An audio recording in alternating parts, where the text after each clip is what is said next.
The evening air was thick with a sense of unease, though I couldn't quite place why. I had been restless all week, unable to shake off the nagging feeling that something wasn't right.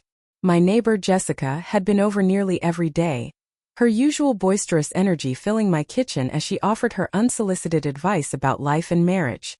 Jessica was a force of nature, always impeccably dressed, hair perfectly curled, and makeup flawless even on the days when she claimed to be taking it easy. "Men need a firm hand, Emily," she would say with a wink, swirling her coffee like she was mixing some potion of wisdom. "If you don't keep him in check, someone else will." At first, I had laughed at her bluntness. Jessica had been my sounding board for years. Whenever I fought with Ryan, my husband, I'd pour out my frustrations to her. She always seemed to have an answer, a little nugget of advice that made me feel less alone. But lately her words had started to feel sharp, almost cutting, like there was something behind them I couldn't quite understand. Ryan had been acting strange too. He'd been working late more often, and his usually cheerful demeanor had taken on a new edge. He was quieter, distracted, and though he dismissed it as work stress, I couldn't ignore the growing distance between us. One evening Jessica dropped by unannounced. She had a knack for doing that, her bright smile and oversized handbag practically bursting into my living room without so much as a text. "I brought wine," she chirped, holding up a bottle like a trophy. "You look like you need it." I accepted her offer, though my mind was elsewhere. As we sat in my living room, Jessica leaned in closer, her tone conspiratorial.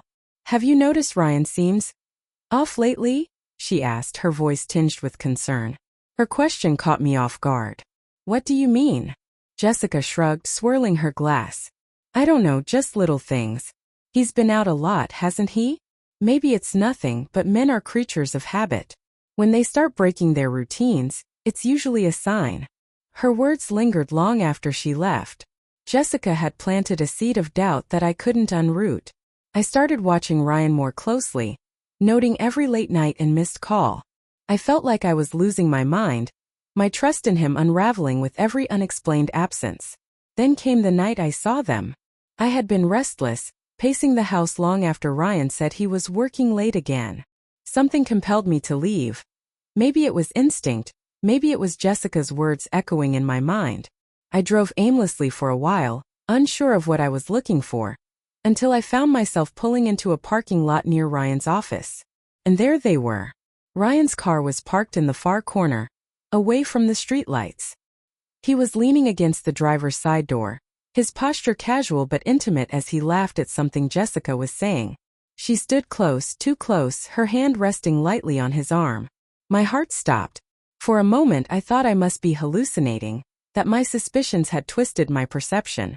But then Jessica leaned in further, her lips brushing against his cheek in a way that was far too familiar. The world tilted. My breath hitched and I gripped the steering wheel so tightly my knuckles turned white. This couldn't be real. Not Ryan. Not Jessica. She had been my friend, my confidant, the one person I thought I could trust.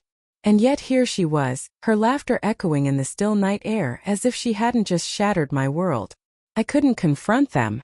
Not yet. Instead, I drove home in a daze, tears streaming down my face. By the time Ryan came back hours later, I was sitting at the kitchen table, numb and hollow. He kissed me on the forehead, his touch sending a shiver down my spine. "Sorry I'm late," he murmured, heading upstairs without another word. I didn't sleep that night. I couldn't. Every moment replayed in my mind, every piece of advice Jessica had ever given me now warped and sinister. Had she been planning this all along? Or had I handed her the keys to my marriage, blind to her true intentions? The next morning, as Jessica knocked on my door, her smile as radiant as ever, I didn't let her in. I couldn't even look her in the eye. "I'm busy," I said through the crack in the door. Her smile faltered for a moment before she shrugged, her nonchalance cutting me like a blade. "Suit yourself. Call me if you need anything." As I watched her walk away, the weight of betrayal settled over me like a storm cloud. I didn't know what my next move would be, but one thing was clear. I couldn't let this continue. My marriage, my trust, my sense of self, it was all on the line. And Jessica? She would soon realize that her advice had consequences. I spent the following days in a haze, torn between fury and heartbreak. Every glance at Ryan felt like a dagger, every passing thought of Jessica like poison in my veins. I had trusted them both, leaned on them, and now I felt like a fool, caught in the cruel web of their betrayal. But despite the chaos raging inside me, I couldn't confront them. Not yet. I needed proof, something undeniable, something that couldn't be explained away with lies or excuses. Jessica kept her distance for a few days, but Ryan carried on as if nothing had changed. He still kissed me goodbye in the mornings, still sent the occasional text about dinner or errands, still played the role of a devoted husband. But I saw through it now. Every smile felt hollow, every touch insincere. It was like living with a stranger, and I hated that I couldn't scream the truth at him. I started digging. I searched his phone when he left it unattended, scanning for messages, photos, anything that might confirm what I had seen in the parking lot. But Ryan was careful. His messages were mundane, his call logs uneventful. If there was something between him and Jessica, they were smart enough to keep it off the grid. Still, my gut told me I wasn't imagining things. That moment in the parking lot wasn't a misunderstanding. One afternoon while Ryan was at work, I noticed Jessica's car parked at the end of the street. My heart raced as I watched her from the window, sitting there for what felt like an eternity. What was she waiting for? Was she hoping to catch Ryan on his way home? Or was she taunting me, daring me to make a move? My hand shook as I pulled out my phone and snapped a photo. It felt ridiculous, but I needed something, anything to hold on to. I started to keep a journal, documenting every odd behavior, every suspicious glance or interaction. It was therapeutic in a way, like I was reclaiming some semblance of control over my life. But it also deepened my obsession. I found myself replaying conversations with Jessica, dissecting every word, every smile. How long had this been going on? Was it my fault for being too trusting, too blind to see what was happening right in front of me? The breaking point came on a Friday night. Ryan had left for another work meeting, and I couldn't stand the suffocating silence of the house. I decided to follow him. It was reckless and desperate, but I didn't care. I needed answers, even if they destroyed me. I waited a few minutes after he left, then grabbed my keys and slipped into my car. My heart pounded as I trailed him through the familiar streets, keeping my distance but never losing sight of his taillights. He turned into a small bar on the edge of town, one we'd gone to together a handful of times. My pulse quickened as I parked a few spaces away and watched him get out of the car. For a moment I thought he was alone, but then I saw her, Jessica. She emerged from the shadows, her smile radiant as she greeted him like they were the only two people in the world. I clenched the steering wheel, my vision blurring with tears. They didn't even try to hide it. She laughed at something he said, touching his arm with a familiarity that made my stomach churn. This was it. This was my proof. But as much as I wanted to storm in and confront them, I couldn't move. My body felt frozen, locked in place by the crushing weight of betrayal. I stayed in the car, watching them through the window as they ordered drinks and leaned in close, their heads nearly touching. It was like a scene from a movie, only this wasn't fiction. This was my life, unraveling before my eyes. I snapped a few photos with my phone, my hands trembling so badly I could barely hold it steady. I didn't know what I would do with them, but I needed the evidence. When they finally left, I waited until their cars disappeared into the night before driving home. The house felt colder than ever, the silence oppressive. I poured myself a glass of wine and sat at the kitchen table, staring at the photos on my phone. Every fiber of my being screamed for justice, for revenge, but I didn't know where to start. The next morning, Jessica knocked on my door again. Her bright, cheerful voice grated on my nerves as she called out, "Emily? You in there?" I opened the door just enough to glare at her. Her smile faltered, but she quickly recovered, her tone sugary sweet. "I wanted to check on you. You've been so quiet lately. Is everything okay?" I wanted to scream at her, to throw the photos in her face and demand answers. But instead I smiled tightly and said, "I'm fine. Just busy." Her eyes narrowed slightly, and for the first time I saw a flicker of something in her expression. Was it guilt? Suspicion? Whatever it was, it vanished as quickly as it appeared. "Well, let me know if you need anything," she said, her tone light but her words heavy with implication. As she walked away, I felt a surge of determination. I wasn't going to let her play me for a fool any longer. I had the evidence, the truth, and now I needed to figure out what to do with it. Ryan would have to face the consequences of his actions, and Jessica would learn that her games came with a price. But first, I needed to confront the reality of my own pain. Betrayal had broken something inside me, and no amount of revenge could put it back together. Still, I knew one thing for certain. I wouldn't let them destroy me. Not completely. The days that followed felt like walking through a minefield. Every interaction with Ryan was fraught with tension. Every word Jessica said, whether through texts or in passing, felt like a trap. But I didn't let it show. If they were playing a game, I'd play it too, only smarter. I started planning my next moves carefully, my mind racing with possibilities. Confronting Ryan immediately would only give him a chance to twist the truth, to deny what I knew to be real. Confronting Jessica would lead to nothing but a smug smile and gaslighting. No, I needed a strategy, one that ensured they couldn't wriggle free from the mess they'd created. I began paying closer attention to every detail. I noticed how Ryan's cologne seemed stronger when he came home late, a subtle but telling sign he'd taken the time to reapply it. I noticed how Jessica's advice, always peppered with a hint of superiority, had shifted into outright warnings about not losing control of my marriage. It was laughable now, really, how brazen she was. She must have thought I was utterly blind. I kept gathering evidence, texts, phone calls, patterns of their meetings. I even started taking discreet notes whenever Jessica mentioned Ryan in conversation. It all painted a damning picture, one I couldn't ignore. But the hardest part was pretending I didn't know. Sitting across from Ryan at dinner, listening to his half-hearted stories about work, all while the images of him with Jessica burned in my mind. It was a slow kind of torture, but I endured it, knowing the endgame was in sight. One evening, while Ryan was in the shower, I finally found something concrete.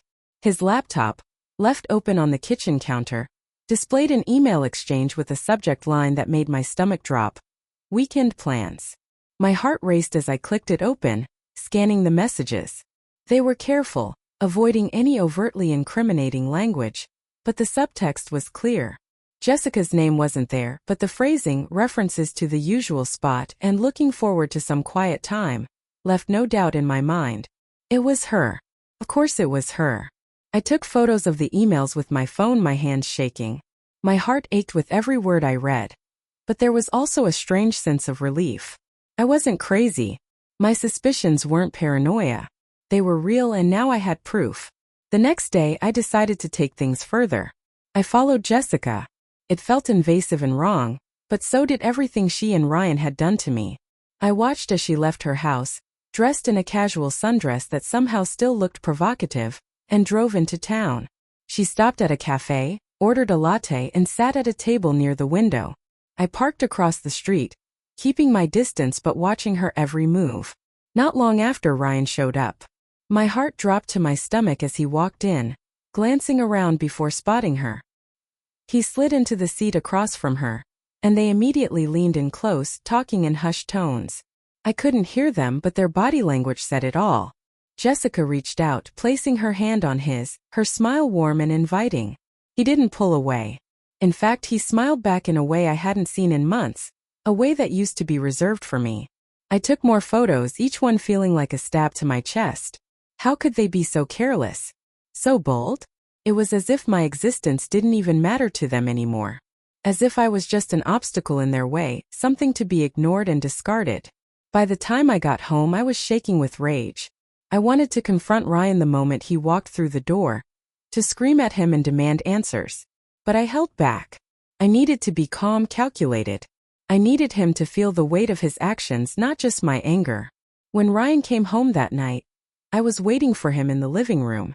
I had printed the photos from the cafe, as well as the emails, and laid them out on the coffee table. He froze the moment he saw me, his usual easygoing expression replaced by one of confusion and perhaps fear. "Emily, what's all this?" he asked, his voice strained. I gestured to the evidence, my face blank. "You tell me." He stepped closer, his eyes scanning the photos. For a moment he said nothing, his jaw tightening as he processed what he was seeing. Finally he looked at me, and I saw the guilt in his eyes. "It's not what it looks like," he said, his voice barely above a whisper. I laughed, a cold, bitter sound that felt foreign even to me. "Oh really? Then what is it, Ryan?" Because from where I'm standing, It looks like my husband has been sneaking around with my so-called friend." He opened his mouth to respond, but no words came out. Instead, he sank onto the couch, his head in his hands.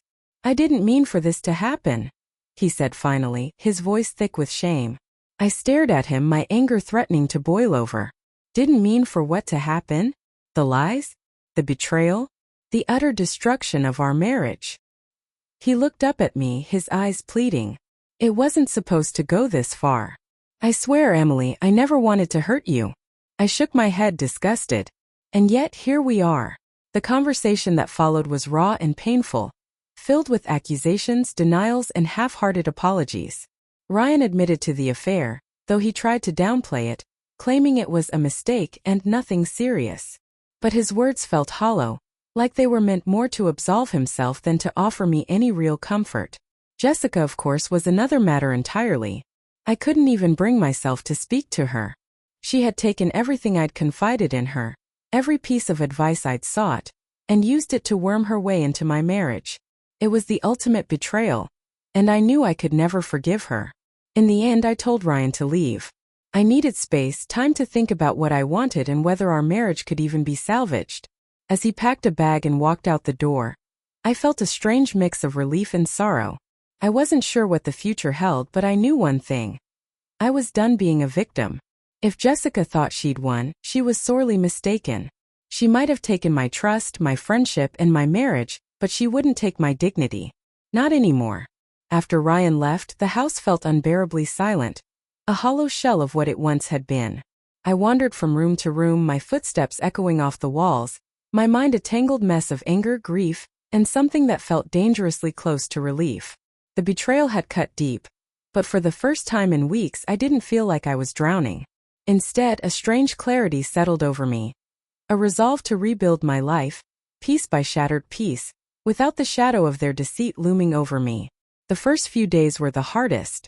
The mornings felt the most desolate, waking up alone in a bed that still smelled faintly of him. The memories of happier times assaulting me before I could steel myself against them. I avoided looking out the window, knowing Jessica's house stood just across the street, her car parked in the driveway like nothing had changed. The thought of her living her life, unbothered and smug, was a fire I couldn't extinguish. But I wasn't going to let her win. Not by breaking down. Not by showing her or anyone that I was defeated. I started small. I deleted Ryan's number from my phone, blocked Jessica on every social media platform, and cleared the house of anything that reminded me of them. Their connection had poisoned everything, and I wasn't going to let their presence linger in my space any longer than it already had. The wedding photos came down first, then the little trinkets Ryan had brought back from trips or date nights. Even the mugs Jessica had gifted us one Christmas, one she joked about being perfect for a happy couple, went straight into the trash. It wasn't enough, though. Their betrayal was like a phantom in the air, lingering no matter how much I tried to cleanse it. I needed more. I needed to confront Jessica, to strip away her facade and make her feel even a fraction of the pain she'd inflicted on me. She had stolen my trust, my husband, and my sense of security. I wasn't going to let her sit in that house, sipping her lattes and pretending she was blameless. I waited until the perfect moment. It was late one afternoon when I saw her in her yard, watering her roses as if nothing had happened. She looked so serene, so disgustingly at peace, that my anger boiled over. I stormed out of my house, crossing the street with purpose, my heart pounding in my chest. She looked up as I approached, her smile bright and infuriatingly friendly. "Emily, I was just thinking about you. How are you holding up?" Her audacity nearly left me speechless. How could she stand there pretending to care, when she'd been the one to destroy everything? "Don't," I snapped, my voice trembling with anger. "Don't you dare act like you care." Her smile faltered, and for the first time, I saw a flicker of discomfort in her eyes. "Emily, I don't know what you're talking about." "You know exactly what I'm talking about," I interrupted, my voice growing louder. "You and Ryan. Do you think I'm stupid? That I didn't see you together at the cafe? Or on the nights you met up when he said he was working late?" She blinked, her composure slipping. "Emily, it's not what you think." "Oh, spare me," I spat, cutting her off again. "I saw the way you looked at him, the way you touched him. I trusted you, Jessica. I told you everything about my marriage, and you used it to worm your way into his life. Into my life. Her face twisted into something I didn't recognize. A mix of guilt and defiance. It wasn't like that, she said, her voice defensive now. Ryan came to me. He said things between you two were falling apart, that he didn't know what to do. I was just trying to help. Help. I laughed bitterly, the sound harsh and hollow. Is that what you call it? Sneaking around behind my back. Meeting him in secret? Do you have any idea what you've done to me? To us. Her mouth opened, then closed again, as if she couldn't find the words. Good. Let her feel the weight of her actions, the suffocating silence of her excuses falling apart. I trusted you, I said, my voice breaking despite my best efforts to stay strong. You were my friend, Jessica. And you destroyed everything. She looked down at her hands, the water from the hose pooling at her feet. For a moment I thought I saw remorse in her expression, a flicker of regret that might have made me believe she was truly sorry. But then she straightened, her eyes meeting mine with a cold determination that chilled me to the bone. I didn't destroy anything, Emily, she said, her tone sharp now. Your marriage was already broken. Ryan just needed someone who understood him. Someone who could give him what you couldn't. Her words hit me like a slap, stealing the air from my lungs. For a moment I couldn't move, couldn't speak. But then the anger returned, burning hotter than ever. You're pathetic, I said, my voice low and venomous. If you think he'll stay with you after this, you're delusional. He'll leave you just like he left me.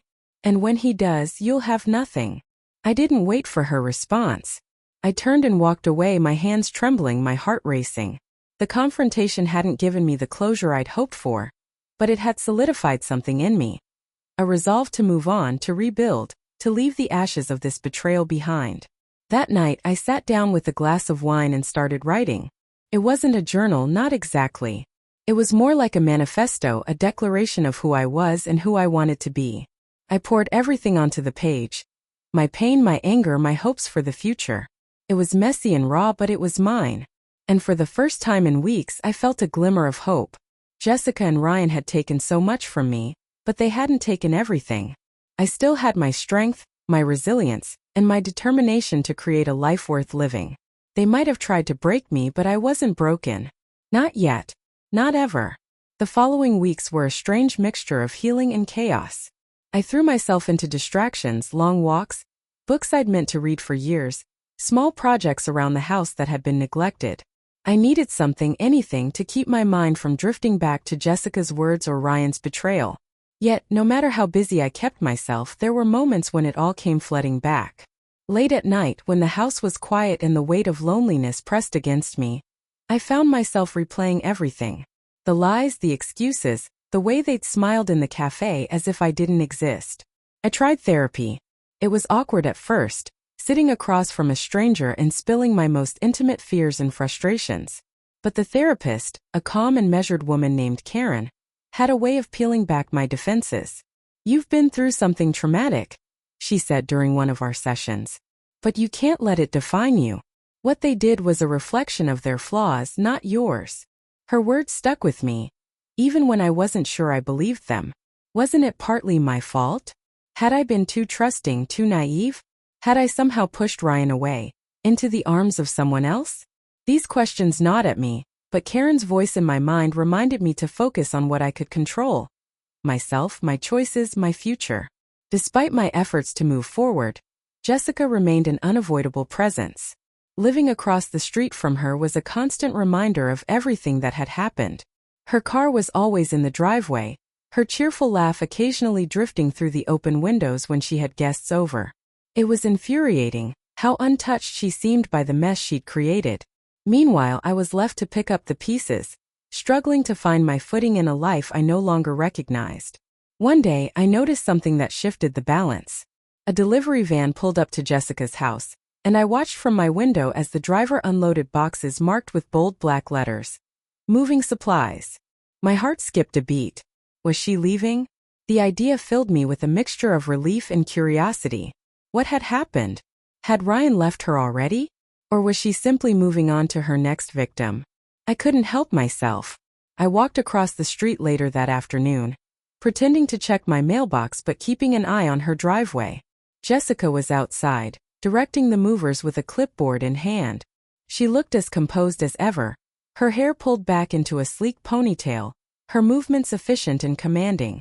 When she noticed me, she gave a small wave, her expression unreadable. I hesitated, then walked closer. "Moving?"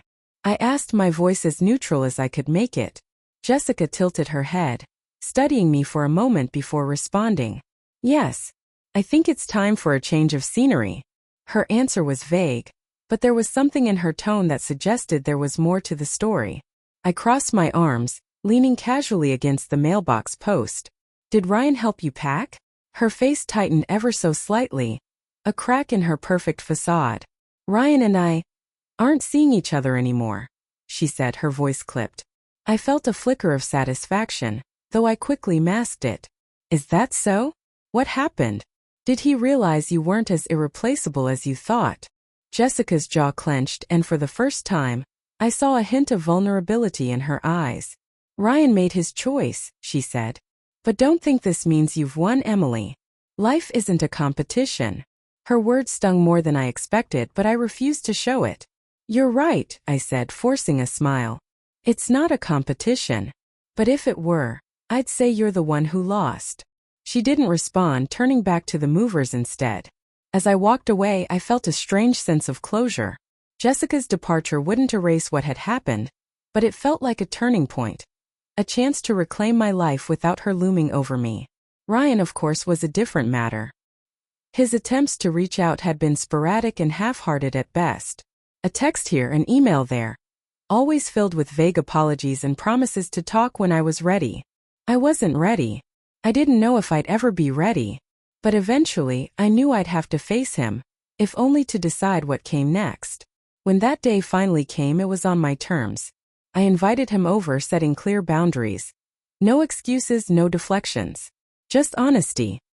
He arrived looking disheveled, a far cry from the polished, confident man I'd married. For a moment I felt a pang of sadness, a reminder of the love we'd once shared. But it was quickly overshadowed by the reality of what he'd done. We sat in the living room, the tension thick between us. Ryan fidgeted with his hands, his eyes darting around the room as if searching for an escape. "Emily," he began, his voice heavy with regret. "I'm so sorry. I know I hurt you and I hate myself for it." I didn't respond, letting the silence stretch until he squirmed. Finally I said, "Why, Ryan? Why did you do it?" He sighed, running a hand through his hair. "I don't know. I was unhappy, but I didn't know how to tell you. Jessica was there. She listened. She made me feel wanted." His words were like salt in a wound, but I forced myself to stay calm. "And what about me?" I asked. "Did I stop making you feel wanted? Did I stop listening?" "No," he said quickly. "It wasn't you. It was me. I was selfish and I took the easy way out. I should have talked to you, fought for us. But I didn't, and I'll regret that for the rest of my life." For a long time I didn't say anything. I wanted to believe him, to forgive him, but the pain was still too fresh. "I don't know if I can ever trust you again," I said finally. "And without trust, there's nothing left." Ryan nodded, his shoulders slumping in defeat. "I understand. And I'll do whatever it takes to make it right, even if that means letting you go." His words hung in the air, a bittersweet acknowledgement of the end. As he left, I felt a strange sense of relief. It wasn't closure, not entirely, but it was a step toward healing.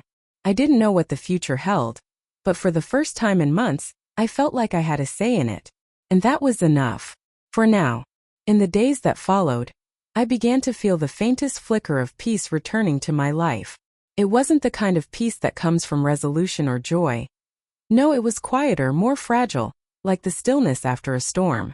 I spent my time focusing on the small things, the details of a life I had nearly lost sight of. The overgrown flower beds in the backyard became my sanctuary, each weed I pulled feeling like a piece of pain I was uprooting from my heart. I started jogging in the mornings, letting the rhythm of my feet hitting the pavement drown out the chaotic noise in my mind. Slowly, I was beginning to reclaim myself. Jessica's departure was a gift I hadn't expected, Within a week, her house stood empty, the curtains drawn, the yard silent. I hadn't asked where she was going, and I didn't care. Knowing she was gone, that her shadow no longer loomed across the street, was enough. Still, I couldn't help but wonder what had driven her to leave so suddenly. Had Ryan's abandonment been the final straw? Or had she realized she'd lost whatever twisted game she'd been playing? It didn't matter. Her absence was a relief. A chance to start anew without the constant reminder of her betrayal staring me in the face. Ryan's attempts to contact me dwindled over time. I wasn't sure if it was because he realized the futility of it or if he had simply moved on. Either way, I found myself caring less and less. There were moments, of course, when the memories crept back. Flashes of our wedding day, of lazy Sunday mornings in bed, of the way he used to make me laugh so effortlessly. But those memories felt distant now, like they belonged to another version of me, one I could no longer recognize. That woman had been hopeful, trusting, blissfully unaware of the cracks forming beneath her feet. I wasn't her anymore, and I wasn't sure I ever wanted to be. One afternoon, while sorting through old photos in the attic, I stumbled across a box I hadn't seen in years. It was filled with mementos from my college days. Letters from friends, ticket stubs from concerts, notebooks filled with half-finished stories I'd once dreamed of turning into novels. I sat on the floor, surrounded by the remnants of my younger self, and felt a pang of longing. When had I stopped dreaming? When had I let my world shrink to the size of my marriage and nothing more? It was a question I couldn't answer, but it lit a spark in me. That night, I pulled out my laptop and began to write. At first, the words came slowly, awkwardly, as if I'd forgotten how to string them together. But as the hours passed, something shifted. The story began to take shape, and with it, a sense of purpose I hadn't felt in years. Writing became my refuge, a way to process everything I had been through, to make sense of the chaos that had upended my life. Weeks turned into months, and the heaviness that had once suffocated me began to lift. I started venturing out more, reconnecting with old friends I had neglected during my years with Ryan. They welcomed me back with open arms, their warmth a balm for my wounded heart. One friend, Melissa, invited me to join her book club, a small group of women who met once a month to discuss everything from thrillers to romance novels. At first, I hesitated, unsure if I was ready to let people back into my life. But Melissa wouldn't take no for an answer, and I soon found myself laughing and debating with women who felt like kindred spirits. It was during one of those book club meetings that I met Alex. He wasn't part of the group, just a friend of Melissa's who had stopped by to drop off some books she had borrowed. Alex was tall and unassuming, with kind eyes and a quiet confidence that immediately put me at ease. We exchanged polite pleasantries, and I thought little of it at the time. But over the next few weeks, I found myself running into him more and more. Whether at Melissa's house or at the coffee shop down the street. Alex was nothing like Ryan. He didn't fill the room with charm or flash a dazzling smile to win people over. Instead, he listened, really listened when I spoke, his attention unwavering. He had a way of making me feel seen, understood, in a way I hadn't felt in years. We started talking more, our conversations ranging from books and movies to the small, ordinary details of our lives. It was easy with him, effortless, like slipping into a warm bath after a long, cold day. I wasn't looking for love. Not then, not so soon after everything that had happened. But Alex wasn't looking for it either, and that made it feel safe. We were just two people, broken in different ways, finding comfort in each other's company. He never pushed me to share more than I was ready to. Never pried into the wounds I wasn't ready to expose. Instead, he offered quiet companionship, a steady presence that slowly began to fill the void Ryan and Jessica had left behind. As the months went by, I realized something remarkable. I was happy. Not the fleeting, surface-level happiness I had clung to in my marriage, but a deeper, more genuine contentment. It wasn't because of Alex, though he certainly played a part. It was because I had finally found myself again, the version of me I thought I had lost forever. I was stronger now, more resilient, and I knew that no matter what the future held, I could face it. One evening, as Alex and I sat on the porch of my newly redecorated home, watching the sun dip below the horizon, he turned to me and said, "You're incredible. You know that? After everything you've been through, the way you've rebuilt your life, it's inspiring." I smiled, the words warming me in a way I hadn't expected. "I'm just trying to move forward," I said, my voice steady. "One step at a time." And I meant it. The past would always be a part of me, but it no longer defined me. Jessica and Ryan had taken so much from me, but they hadn't taken everything. I still had my strength, my dreams, and my capacity to love. And for the first time in a long time, I felt ready to embrace whatever came next. Life settled into a rhythm that felt almost normal, though it wasn't the normal I had once known. This new version of my life was quieter, simpler, and deeply rooted in the choices I was making for myself. The pain of betrayal hadn't disappeared. It would surface at the oddest times, like when I caught the scent of Ryan's cologne on a passerby or stumbled across an old photo buried deep in a drawer. But those moments no longer sent me spiraling. They were like distant echoes, reminders of a past that no longer held me captive. Alex became a constant presence, though never in an overbearing way. We weren't officially anything, and that suited us both just fine. He had his own history of heartbreak, his own ghosts to exorcise, and we often found solace in sharing the scars of our respective battles. He didn't shy away from asking about Ryan, but he never pushed either. When I finally told him the whole story, Jessica, the betrayal, the aftermath, he listened without interrupting, his expression a mixture of empathy and quiet fury on my behalf. "She didn't just betray you," he said when I finished, his voice low and firm. "She betrayed the trust you placed in her as a friend. That's unforgivable." His words stayed with me. I had spent so much energy focusing on Ryan's actions, on dissecting the ways our marriage had unraveled, that I had never truly allowed myself to process Jessica's role in it. She had been more than a friend. She had been someone I trusted with my vulnerabilities, someone I confided in during my darkest moments. Her betrayal had been a knife in the back, twisted with deliberate precision. But now, as I sat there with Alex, I realized that holding on to my anger at her was like clutching a burning coal. It hurt only me. In the weeks that followed, I began to let go of Jessica, piece by piece. She was gone, out of my life and out of my neighborhood, and that was enough. I didn't need revenge or closure from her. I had learned to create my own. With time, my writing flourished. The story I had started on that lonely night grew into something I was proud of, a reflection of my journey and the resilience I had found within myself. It wasn't just a hobby anymore. It became my passion, a way to process my emotions and give voice to the parts of me I had long silenced. I submitted a few short stories to local contests and even began attending workshops, where I met other writers who inspired and challenged me. It was at one of these workshops that I caught the attention of a small literary magazine. The editor, a sharp-eyed woman named Lydia, approached me after a reading. "Your voice is raw," she said, her tone thoughtful. "Honest. People need to read this." Her words sent a thrill through me. For so long I had doubted my worth, not just as a writer but as a person. Hearing someone validate my work felt like a door opening to a world I had always dreamed of but never dared to enter. Within weeks, my first piece was published and the feedback was overwhelmingly positive. Readers reached out, sharing their own stories of heartbreak and healing, thanking me for putting into words the pain they hadn't been able to articulate. It was humbling and empowering all at once. Alex celebrated my success with genuine enthusiasm, surprising me with a bouquet of wildflowers and a card that read, "For the bravest woman I know." His support meant everything, but what touched me most was his insistence that my accomplishments were entirely my own. "You did this," he said one evening as we walked along the beach, the waves lapping gently at our feet. "Don't ever let anyone take that away from you." As my writing career blossomed, so did my sense of self. I stopped defining myself by what I had lost and started embracing what I had gained. Strength, independence, and a renewed sense of purpose.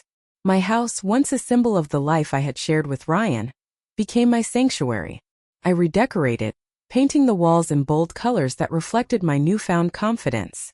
I turned the spare bedroom into a writing studio, filling it with bookshelves, a vintage desk, and a cozy armchair where I could curl up with a good book. It was my space, a reflection of who I was now, and I loved every inch of it. Ryan reached out once more, months after our last conversation. His email was brief, apologetic, and tinged with regret. He wanted to meet, to properly apologize, and see if there was any chance of rebuilding what we had. I stared at the screen for a long time before closing my laptop without replying. I didn't need his apology to move on, and I certainly didn't need to rebuild anything with him. What we had was gone, and I was finally okay with that. Jessica remained a ghost, a name that occasionally came up in passing, but no longer held any power over me. I heard through the grapevine that she had moved to another state, started a new job, and was apparently doing well. The news barely registered. She was a chapter in my story, one I had long since closed. Life didn't become perfect, it never is. There were still challenges, still moments of doubt and sadness. But they no longer defined me. Each day I chose to wake up and embrace the life I was building, the person I was becoming. I wasn't just surviving anymore, I was thriving. One evening, as I sat on the porch with Alex, watching the stars blink into view, I realized how far I had come. The woman I had been, the one who had cried herself to sleep, who had felt like her world was ending, was still a part of me, but she no longer controlled me. I had taken the pain and turned it into something beautiful, something that reminded me of my own resilience. "I'm proud of you," Alex said softly, his hand brushing against mine. "You've come so far." I smiled, my heart full. "I'm proud of me too." And for the first time in a long time, I truly meant it. The days turned into weeks, and the weeks into months, each one marking a step further from the life I had once known. With every passing moment, the grip of the past loosened its hold on me. I wasn't simply surviving anymore. I was discovering who I was, what I wanted, and where I was headed. It wasn't a linear journey. Some days felt heavy, weighed down by memories I wished I could forget. But other days were light and full of promise, like stepping into the warmth of the sun after a long winter. My writing continued to flourish, becoming not just a passion but a calling. The stories I crafted weren't about betrayal or heartbreak, at least not explicitly. They were about resilience, about finding beauty in brokenness and strength in vulnerability. My audience grew, and with it so did my confidence. I was invited to speak at a small literary festival, something I never imagined myself doing. Standing in front of a room full of strangers, sharing my words and my journey was terrifying, but also exhilarating. When I finished reading, the applause was overwhelming, and for the first time in years I felt truly seen. Alex was there, sitting in the back row with a quiet smile that steadied me throughout the event. Afterward, as we walked back to the car, he said, "You have a gift, Emily. Don't ever doubt that." His support meant the world to me, but more than that, it reminded me that I was capable of standing on my own. He wasn't a crutch or a savior, he was a companion. Someone who walked beside me rather than ahead or behind. Our relationship, if that's what it was, continued to evolve naturally without pressure or expectation.